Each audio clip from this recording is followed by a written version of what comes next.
spacious skies for amber waves of grain, for purple mountain majesty above the fruited plain.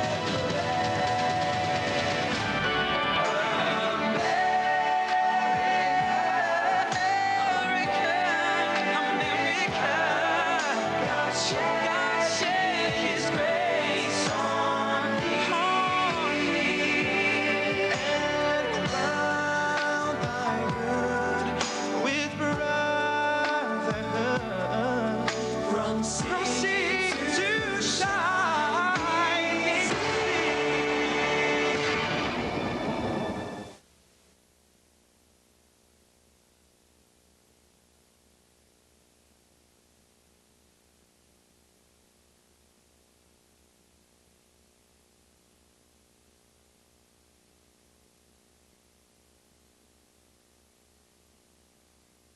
My name is Joe Policino.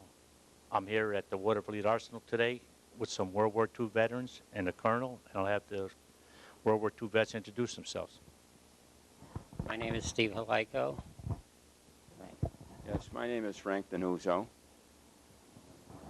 My name is Val Montapare.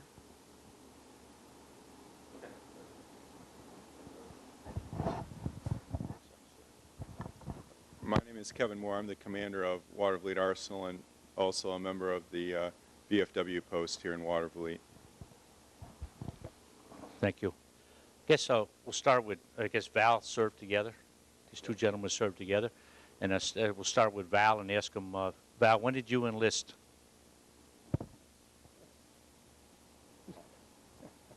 Many years ago, what was it? I think it was 41, Frank? No, March 17th, 43. Hey, that's right. My birthday was March Next day, 18th. right. That's how great my memory is. Well, all I can say is if I had to do it over again, I'd only would want to do it with the men that was with me. That's how close we were. And I think we were very successful in all the things we had to do while we were there. And our greatest move is when we crossed the Rhine River very successfully. We didn't lose any people at that crossing. And it was so successful. Within half an hour, the infantry that we got across the Rhine captured another company of German soldiers, and they brought them down to the Rhine River so they can be brought into captivity. And an unfortunate thing is they were pathetic to look at them. They were old and they were young. They had heavy coats on them. And unbeknown to us, the Navy was there with these river crossing boats, and they held about 30, 45 or 50 men, and we were putting the Germans on these boats, and 2 of them capsized, and all of them drowned. And that was a pathetic thing to see, because they're human beings, and that bothered me very much. Okay, I served with Val, and he come up through the ranks, and he did a terrific job, and it was a pleasure being with him, as well as a lot of men in our draft contingent that I went to school with. Val had to take on the role of a platoon sergeant. We had 4 or 5, I'm sorry, not a platoon sergeant, platoon lieutenant, and we had 4 or 5, and they all went by the boards, and he was left virtually alone in command. And he did a great job, and it was a pleasure to serve with him, and he's one of my best friends today.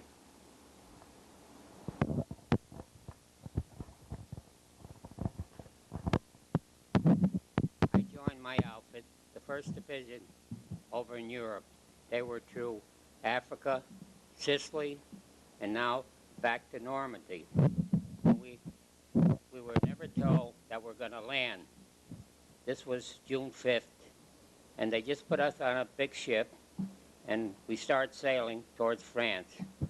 when we got close to France, the next morning, about 4 o'clock, they woke us all up, and they told us what was going to happen. So we all got our breakfast, and we all got our packs on ourselves. I was an infantry, and a machine gunner. And we all got ready to descend. We walked to the end of the ship, and at the end of the ship, they had these rope ladders. And underneath them were the landing barges. And everybody was told when to start going down. And that was a bad day because the weather was bad that night, and the waves were high, and the landing barges would just pound against the side of the ship. And you had, when we were coming down, they said, be careful you don't get caught between the landing barge and the ship. So we all got on. We all got on the landing barges. Then we set for the beaches. We were the sixth wave to hit the beach. And it was terrible because the Germans were up on a hill, and they were facing down us, looking right straight into them. And they really, we're coming in with different barges, with different materials and supplies and ammunitions, and they were just blowing them up alongside of us and everything. In fact, the first day I was there, when I landed on a beach, a shell fell close to me, and I got hit in my left arm. And there was a piece of shrapnel the size of a $50 that was lodged in my arm for 2 days. And the second day, I went up to my commander, and I said to him, I says, I can't pick my arm up. He says, well, he says, have your buddy over here take your field jacket off and see what's there. And here it is sticking out. So I said, what am I going to do? He says, go back to the field hospital. And I went to the field hospital, and there they took care of me. And I said, and this was like after about 8 or 10 hours, because the casualties that were coming in were terrible. I mean, there were so many with legs and arms and face and body and everything. It was awful. So I just waited there. I said, well, when they get to me, I'll be all right, because I wasn't that badly hit. So I stayed overnight there, and then the following morning, I got breakfast, and I said, what am I going to do for my outfit? Where are they? He says, well, just go down the road. And here I am, 8 o'clock or 7:30 in the morning, walking down the road in France, not knowing who's going to be around, whether a sniper is going to knock me off or what.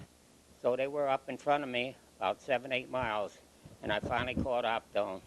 And that night, they had a battle along the road, and on both sides of the road were dead Germans and Americans, and half-tracks and tanks were burning and everything else.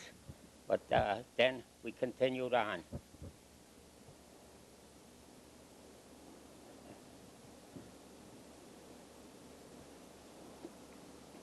Then we went through all of France and on to Germany.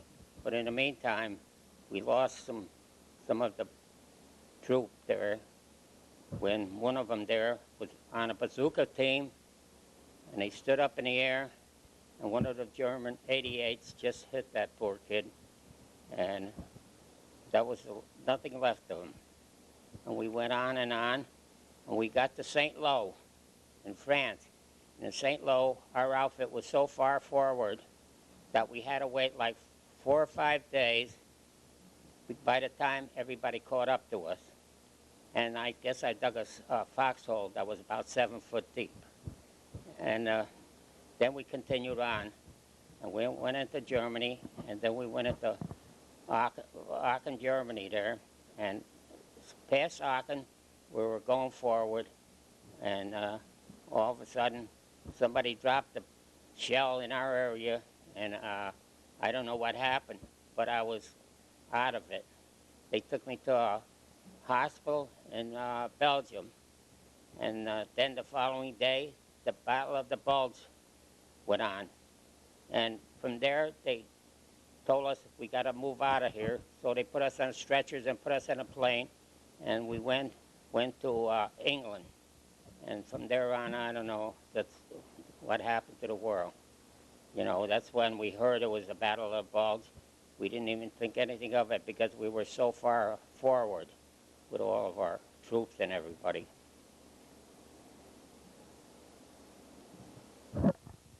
Thanks, Steve. Now, you gentlemen were both engineers? It was a combat engineers? Combat engineers. So you two were actually in the Battle of the Bulge, right? So you want to talk a little bit about what that was, the Battle of the Bulge? Uh, our job was to get the troops through whatever obstacles were there, and we were very successful in doing that. So the army that had to go to the army that had to get up front, we made sure they got ways to get there. That's what our job was. Any river crossing, any minefield, it was our job to clear it for them to get there. And I think we did a pretty good job of it. Wounded twice, then, I'd say. You were wounded on Normandy, or on the invasion, then you were wounded again. That's what they thought, yeah. Okay. So, And then they moved us to England because the Battle of the Bulge was the following day already, see? So I would have been in that also, see? But I just missed it by 1 day. So, I mean, and then that's when they moved us from Belgium to England. I said, what are they doing that for? And they told us that, the Germans were pushing us back at that time. And they say that if the Germans had enough of gas, they were able to push us really back. I don't know how far they would have gone. So that's what happened there. so when that you came back to the States after that and were discharged after, Yes. I was discharged in March 1945.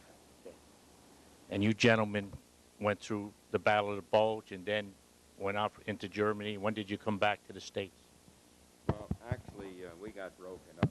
When we were in Nuremberg, they started sending troops home that had enough points based on your medals and your service and so forth. So, actually, I got separated from Val in Nuremberg. We were working on a palace of justice there to try to war criminals at the time. And me and a couple other guys, we were sent home, and in the process, we were separated, like I said. But we eventually got out, I think, about the same time, Val. I got out, I know, October 22nd of 45, and I think you were around a couple of days difference. I'd like to say, by the way, Frankie was wounded very seriously. They sent us to a river that wasn't probably 125 or 150 yards wide, but it was a real fast current. And we went there, and there was, every time we'd stick our head out that door, we got incoming. There was mortar coming after us.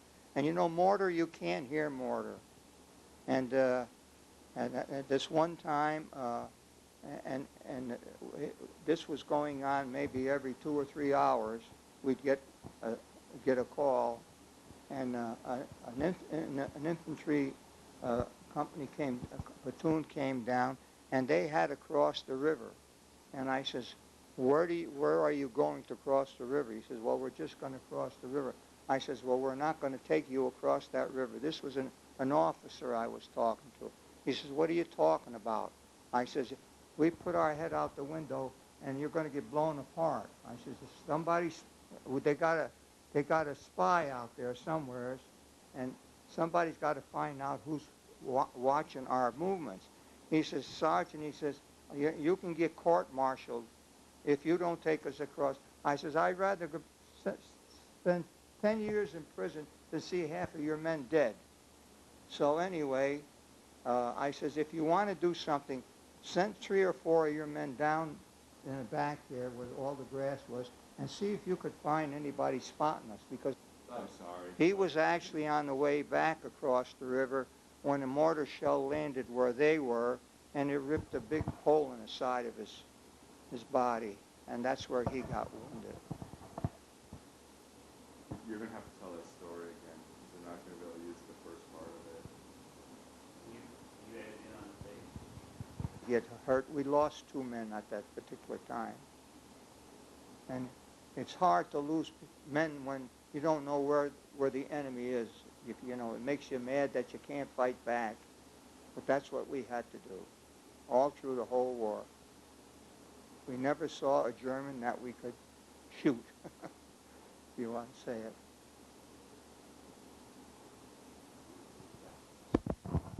So even though you're saying, even though you guys were up front with the combat engineers, what Val is saying, he didn't really see the enemy where he could actually, never saw the enemy.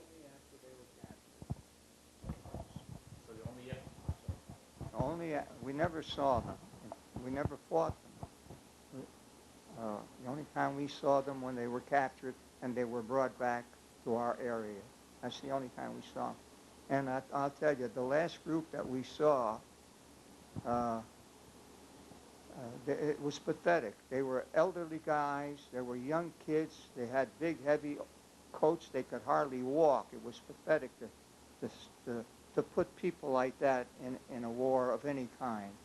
And then besides that, when we were on the Rhine River, did I say about the boats that the Navy had that brought these people across the Rhine? Did I mention that? Did I? Well, anyway, Yes, you did. yeah, did I? When the boats capsized and they drowned, the prisoners were on these boats and they capsized and all of them drowned. Just to back what Val said, towards the end of the war, they used anybody they could. They had kids 10, 11 years old. They had them in 40s, 50 years old, or like your own grandparents, you know. In fact, a funny incident was when Val mentioned we brought prisoners back, you know, the infantry did from the crossing. And he had this one old gentleman there, and I told him to put his hands up, you know, and he kept saying, no, no, no, no. I says, come on, get your hands up.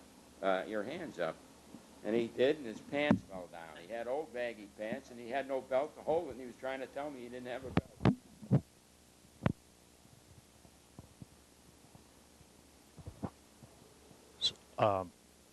I guess being, okay, World War II, and, you know, like my dad, I said that my dad fought in World War II. And did you feel like when you were over there, you had a lot of support from the people back home? Yes, I know personally. I got a lot of letters and packages and photos from home, and you know, it really comforting. And the ironic part was we had quite a few from Watervliet that went in there, and you know, the parents would be talking to each other. You know, in fact, there was one fellow I went to school with 12 years, Donnie Brennan. He got killed in the Bulge, you know, and his mother and my mother used to go to church every day, and I'm sure with Val's mother too, they went to the same church that they would exchange, conversation news. How about you, Steve? Did you get a lot of support from home? Yes, we did, yeah. Mostly letters, you know, not too many packages because, you know, when you're overseas like that, they couldn't send any packages even half of the time. You know, you didn't get the letters because, you know, we were on a move like that, and you didn't know where we were going, and everything was secret. So it isn't like today. Today the media, it tells you where they are and everything else. So, I mean, it wasn't the same. Okay.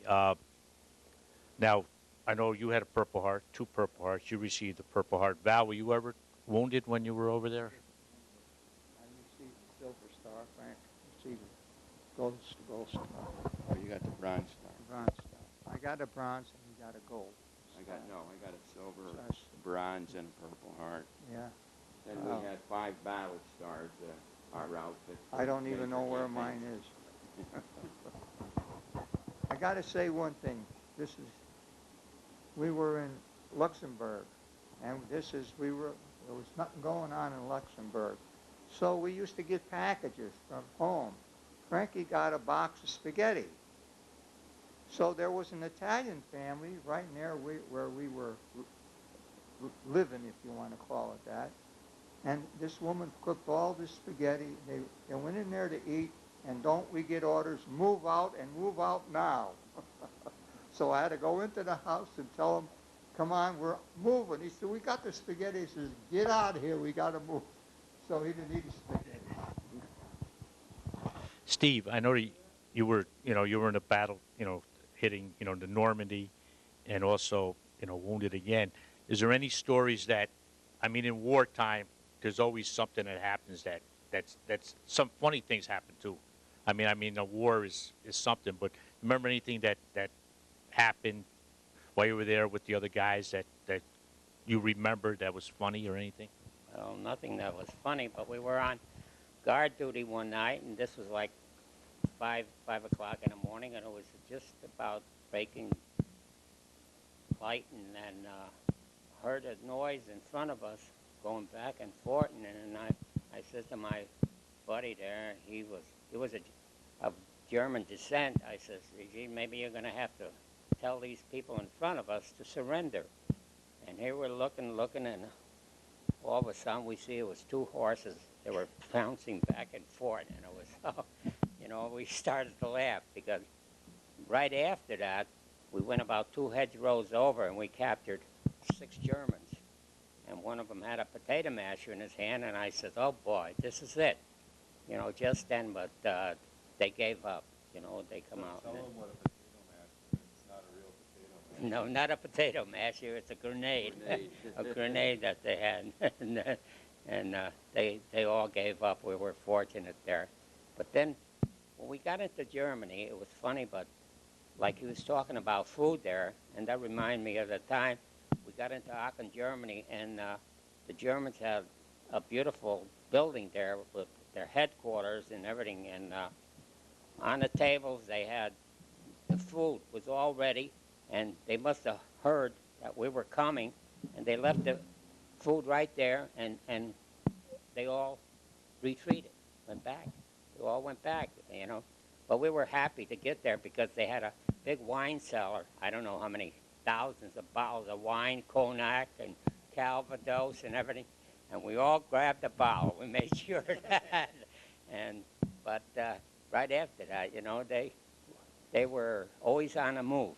When they heard we were coming, they were just going back and back and back. So, that was some day there, I'll tell you. They were, and those quarters they had, they were just beautiful. The beds and then decorations on the walls and everything. They had sabers across and everything else.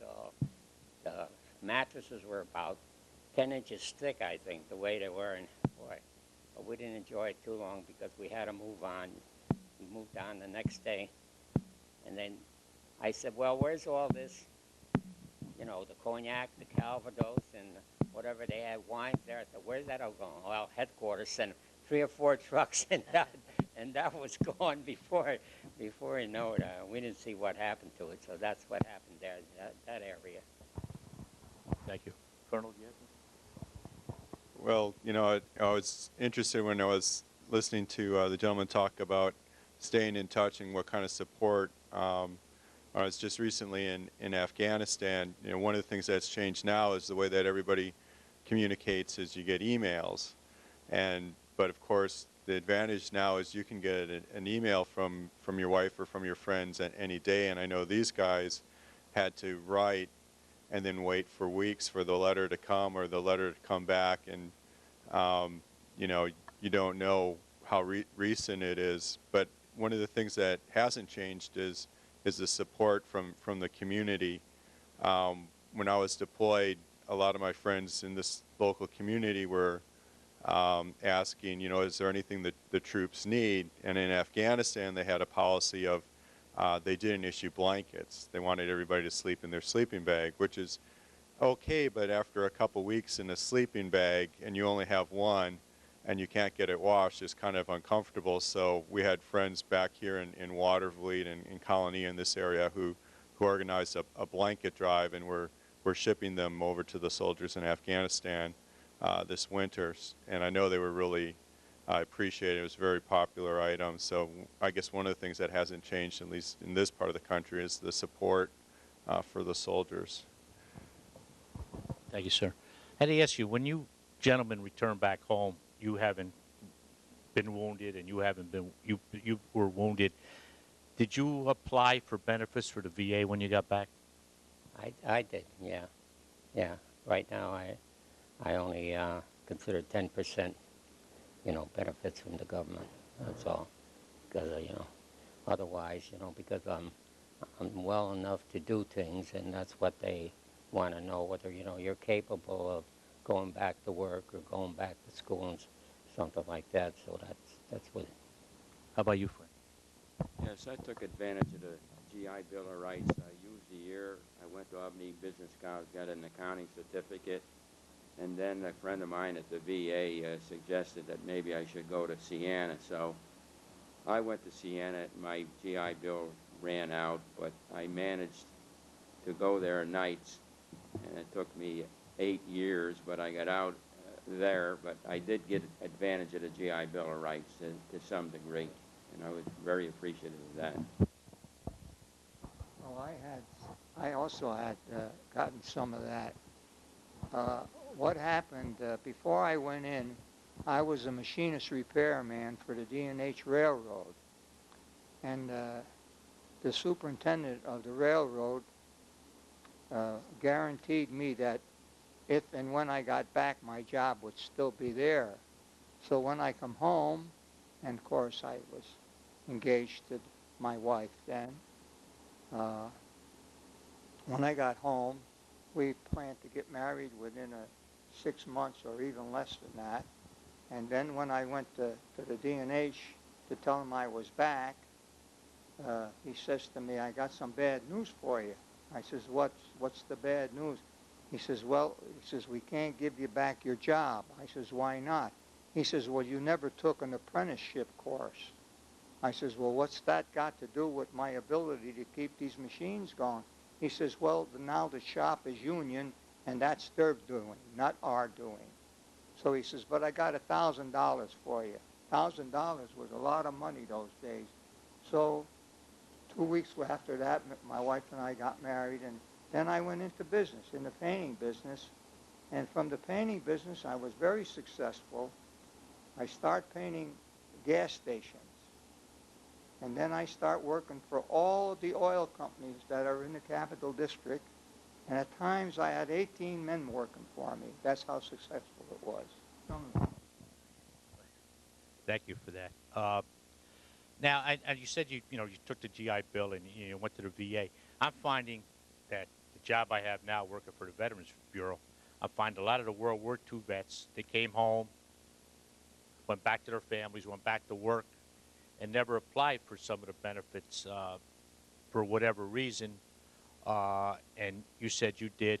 You get 10%, and you use the GI Bill, and Val, So I'm just wondering that if, that those benefits are still there. So, that the VA is still there for the World War II vets. So I think that if you feel that, that you were wounded twice, and I just kind of see 10%, I'm thinking that it probably should be more than that. But I think that you should, you should look into that. That's just my opinion. I mean, the VA is there for you guys. I mean, you guys fought in World War II, like my dad did, and my uncles and everybody, and came back home. And a lot of these guys came back home and didn't take advantage of, the VA. And now, 50, 60 years later, they're finding that, we should have done this and should have done that. And I am, today, I helped a World War II vet about 8 months ago. He was wounded in World War II, never filed a claim, and he had a hearing loss. And now, through the VA, he got 20%, and now he's got hearing aids. So I just think that, if you guys think that you want something, the VA is there for you. Well, I don't know. If you're looking at 63 years ago when D-Day, that's in a couple more weeks, and that's a long time. So I mean, at this time, at our age, I don't know whether I'm looking for benefits. I'm looking to live a few more years, so I could, go on in life. That's all. How about you, Frank? Like I said, I took advantage of it. I think this is the greatest country in the world. And I know we got support from home, and I shudder when I think of what some of these politicians are doing. You've got those boys over there. We've got to support them. I mean, they're over there. You can't cut out funding or anything else like that. This is a great country, and I hate to think that those boys there, I mean, some of the attitudes of the politicians, it's sad. It really is.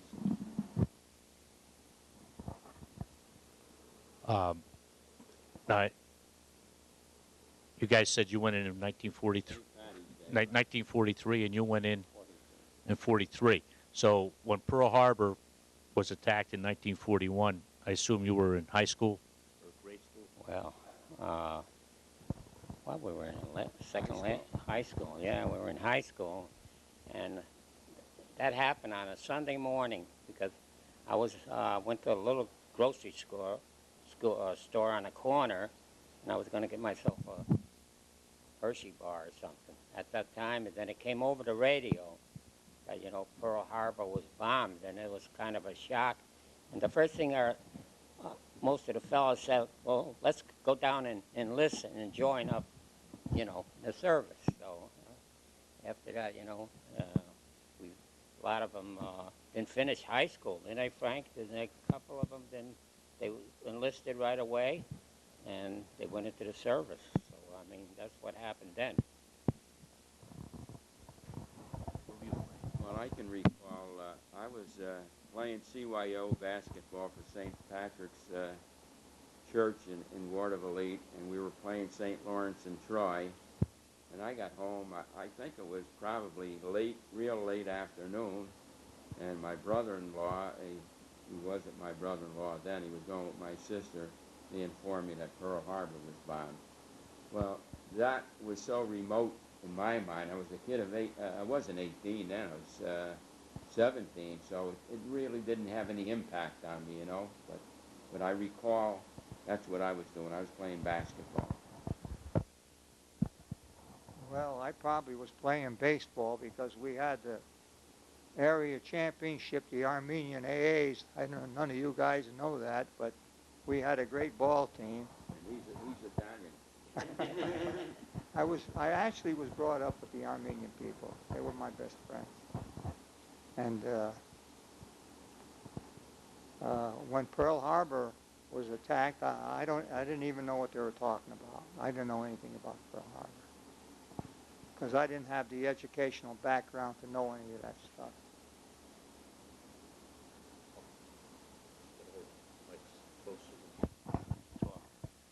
All right, so I guess I ask you this and, you know, try to, you know, with the kids, men and women now in combat, it's different now than it was when, you know, you guys, World War II, Korea, even in Vietnam, we didn't have, you know, women actually in combat like there is today.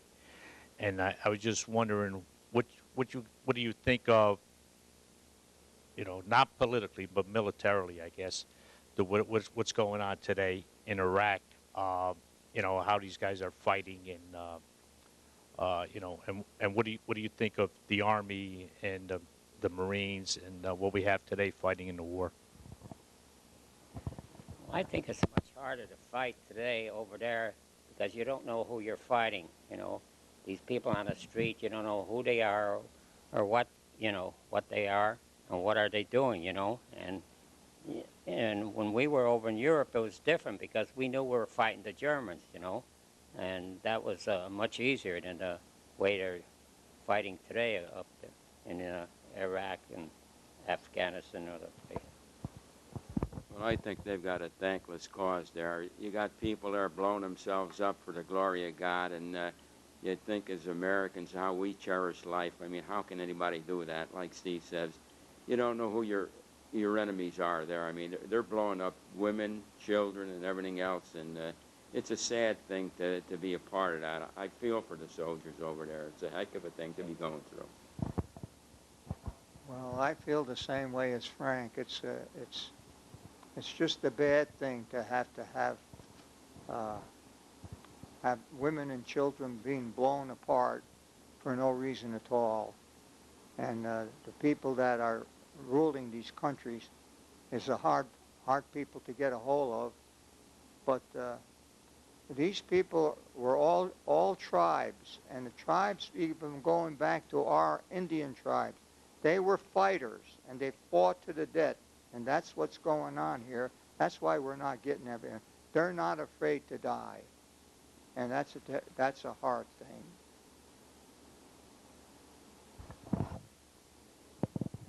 I could just say a little bit. You know, we're talking about the Army that I'm serving in right now, and I think one of the things that Americans really need to realize is that, we talk about the gentlemen that are sitting here with me today as being the greatest generation, but those young men and women today are also a great generation. They're courageous. It's amazing to me that many of them continue to enlist when there's a war going on. And when you go over there and you serve with them and you're with them, you can't but be inspired by their morale. It's good, by the sacrifices they're willing to make. And I think really the biggest thing, the most important thing for them is to know that they continue to be supported back home. And they're tremendous men and women. They represent the great history that the Army has, which these men were part of, and they're just making a tremendous contribution. Thank you, sir. Hey, Colonel Moore, I just was wondering, do you have any kind of anything here for servicemen here at the Watervliet Arsenal? Yeah, yes, actually, and when you were talking about benefits, one of the things that I think I would like to highlight to the Watervliet community is that the Watervliet Arsenal does have a retiree services office. It's manned by volunteers who are, most of them are veterans. So we can give you the number. So if there are vets or retirees out there who are wondering what benefits are available to them, we can help you here at the Arsenal. Thank you, sir. You know, it was really hard during World War II for this country or any other country because the Germans were so far ahead of us with the equipment they had, the tanks they had, everything they had was by far much better than what we had. And in order for us to win that war, we had to learn how to make better tanks, better artillery stuff, better everything. And we learned all that from what the Germans did. They were very clever in what they did to become so strong as they were strong. And I give our people a lot of credit for coming out and making all this equipment available the way it had to be to overcome these people. I've seen many of our tanks, they'd hit a mine or something, and the track would fly off. That wouldn't happen on a German tank. The German tank would keep on going. But we learned, and we learned fast. And that's the kind of mentality we have in this country. Question popped in my mind because, of course, during World War II, we were fighting on two fronts. We're fighting the Atlantic and we're fighting the Pacific. Did you, when you were over in Europe fighting, did you think that maybe you might have been going on to the Pacific to fight later on if that war, if it ended if we had defeated Germany, which we did, the war ended in Germany before it did in the Pacific. Did you think maybe you were heading over to Yes, the islands? in fact, our outfit was scheduled to go to Pacific, right, Val? Right. When they dropped the bomb on Hiroshima, okay, but we were scheduled to go there. And Steve, oh, I'm sorry. Now, some people in our company put together, what did they call that place where they had the trials for all the Nuremberg. People in our company put all of that together before the trials took place. And we were there in Nuremberg. We weren't doing anything, and we were just hoping that the war in Japan would end soon. And when we found out that bomb landed there, we were all happy as heck. Yeah. On behalf of the Watervliet Housing and especially Channel 17, WVLT, I'm glad and I'm proud to be able to present this presentation to everyone today, especially with three great friends that I've had here, Val Montapare, Frank DiNuzzo, and Steve Halayko, and I appreciate all that they've done for us. Also, thank you, Joe, for helping to moderate this, and Colonel Moore for attending this with us today. And thank you.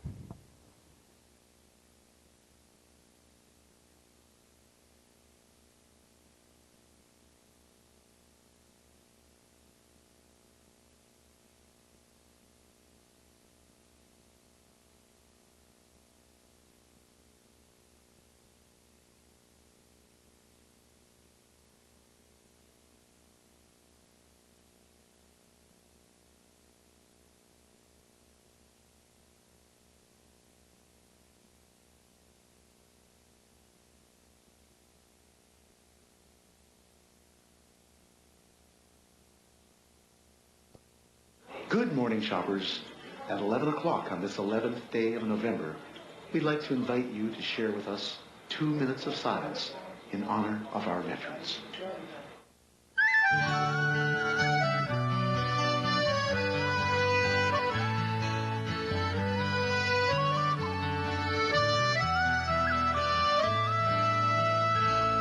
They fought and some died for their homeland.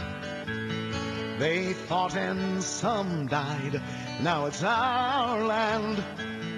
Look at his little child, there's no fear in her eyes.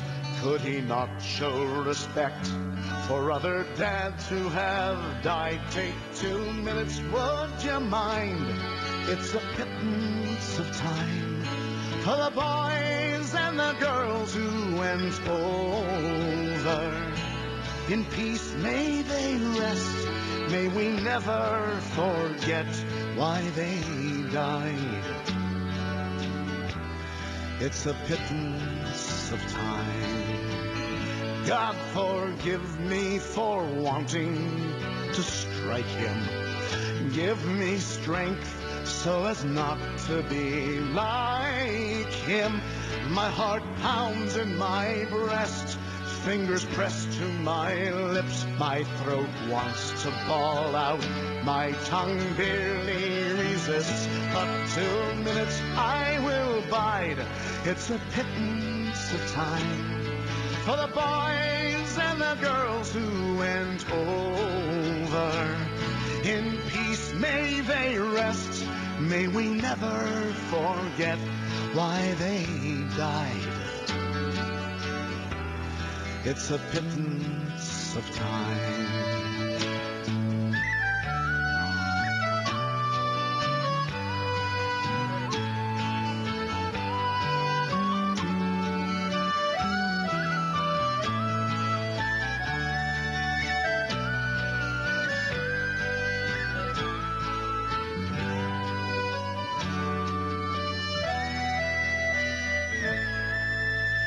Read the letters and poems of the heroes at home. They have casualties, battles, and fears of their own. There's a price to be paid if you go, if you stay. Freedom's fought for and won in numerous ways. Take 2 minutes, would you mind? It's a pittance of time for the boys and the girls all over. May we never forget our young become vets at the end of the line. It's a pittance of time. It takes courage to fight in your own war. It takes courage to fight someone else's war. Our peacekeepers tell of their own living hell. They bring hope to foreign lands that hate mongers can't kill. Take 2 minutes, would you mind? It's a pittance of time for the boys and the girls who go over. In peace time our best, still don battle dress and lay their lives on the line. It's a pittance of time. In peace may they rest, lest we forget why they died. Take a pittance of time.